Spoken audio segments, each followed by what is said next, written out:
We've got a bit of an adventure for you in the moments ahead because we're going to review this standing desk with automatic height adjustment. And sure, I could stand behind the fully assembled model and demonstrate how it goes up and down, but I'm guessing you already knew that part since you're interested in this thing to start with. But do you know about the assembly process or the quality of the instructions? Because what we're going to do in the moments ahead is take it from the box in a million pieces and show you how it gets from there to here. So stick around as Bill's Reviews and Tech Tips tackles a bit of a project.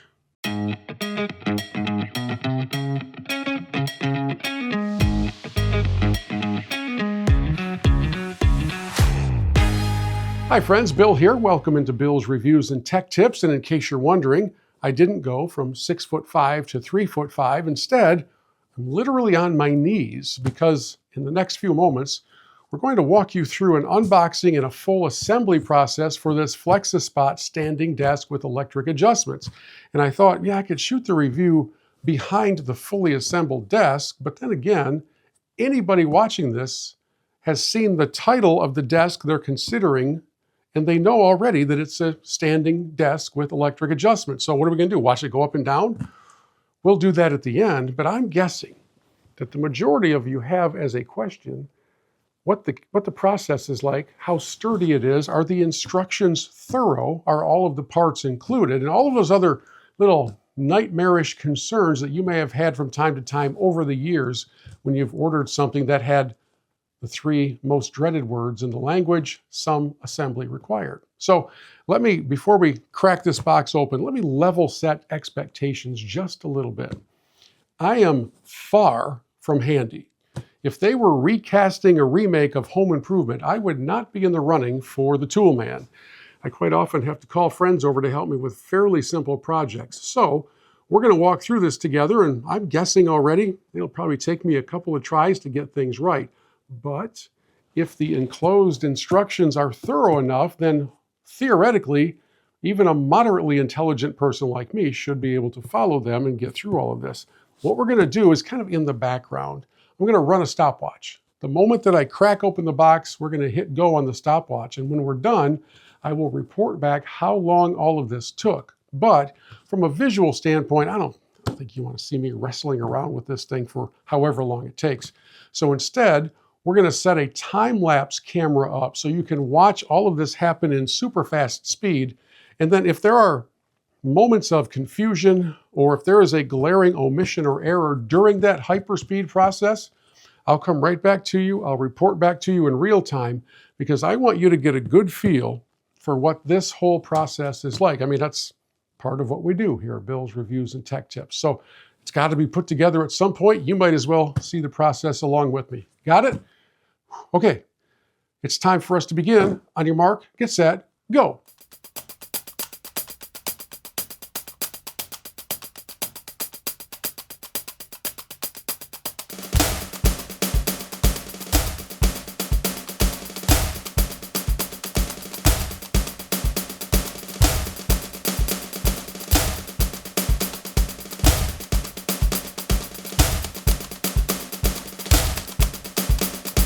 All right, we're 25 minutes into the build, and we've gotten this far. I have to tell you, to this point, while everything does feel very sturdy and very decent quality, as I feared, the instructions need a little help. I don't know why it's so hard for these companies to be more robust in their assembly instructions, or at least put together a YouTube channel where we walk through everything one step at a time. But then again, I guess that's why I'm here. Okay, back to it.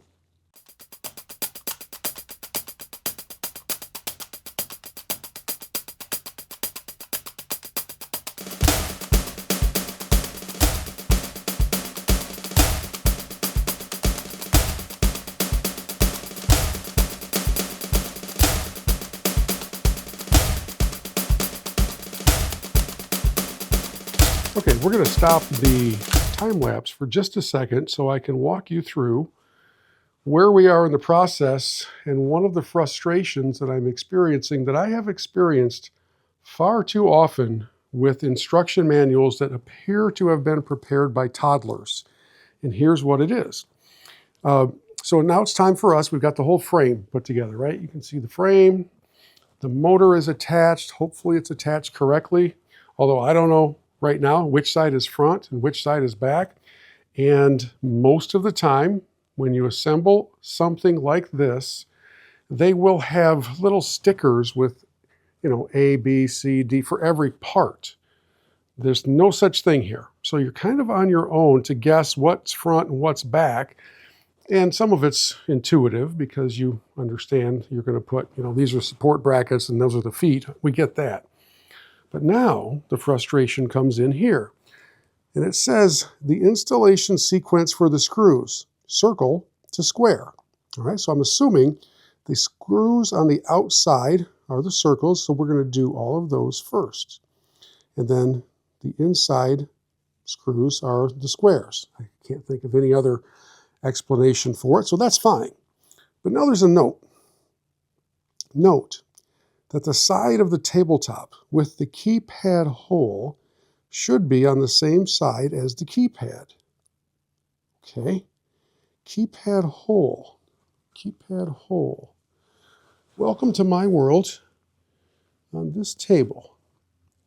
Do any of you see anything remotely resembling a keypad slot, a hole like this? Well, of course you don't, because there is no such thing. What we have is a perfectly symmetrical set of holes. We've got two here, two here, two here, here, here. We've got 4 little dots up there. We come over here. We've got 2 up here. Maybe that's the keypad hole. And then we've got the same setup down the side. And so this is where things get frustrating because it's so simple for them back at the factory, whatever country it is, to mark the board so you know where to go. That's what kind of takes processes like this and stretches them out longer than they need to be. And it's one of my great pet peeves in all of the world of product assembly. It's just horrendous instruction manuals, probably done in a different country. And instead of hiring a consultant that actually walks through the process, they just plow straight ahead and we end up guessing and oftentimes redoing. Let's hope that's not what we do this time.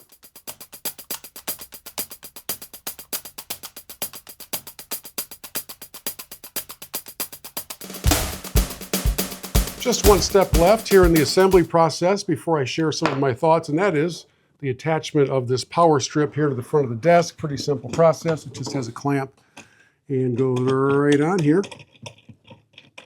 When it's done, you'll have 3 power outlets and 2 USB ports, along with the power cable here, of course, to put into your wall. So let's do this. Haven't done this yet. It's all assembled, but does it work?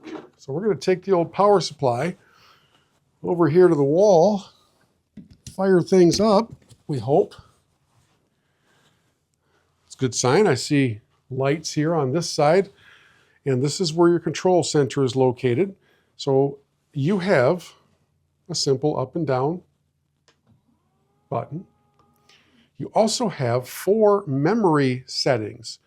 So you can set them anywhere you want. You just raise this or lower it to the height that you want. So I'm going to go up a little higher. And then all I have to do is hold for like 3 full seconds and you will see this memory indicate that position 1 is now locked in. Want to go a little higher? Bring it up here. Maybe I'll lock it into position 2 here by holding down accordingly. And that's how it works for all 3 of the power settings. So from an operational standpoint, it's really pretty good. From a sturdiness standpoint, feels pretty good. From the assembly process standpoint, had a few headaches along the way, to be honest with you. The instructions are not very good. Many of you, though, have an intuitive knowledge to be able to put things together.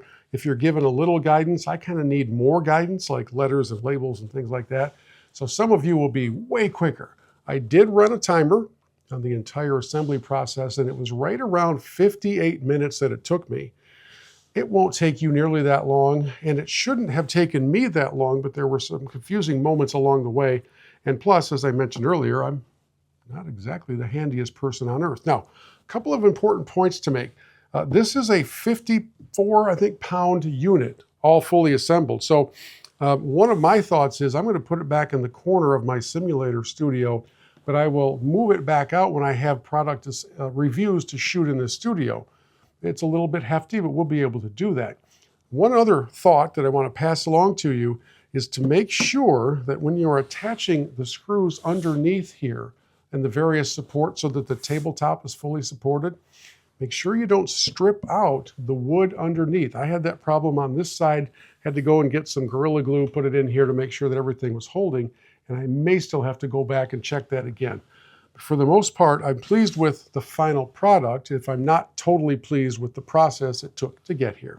I appreciate you coming along for the journey. I do hope you'll subscribe to our channel, and we do reviews of all sorts of things. Sometimes they're long like this one, sometimes they're much, much shorter. But either way, we'd love to have you be a part of our world at Bill's Reviews and Tech Tips. Thanks for being with us. We'll see you next time.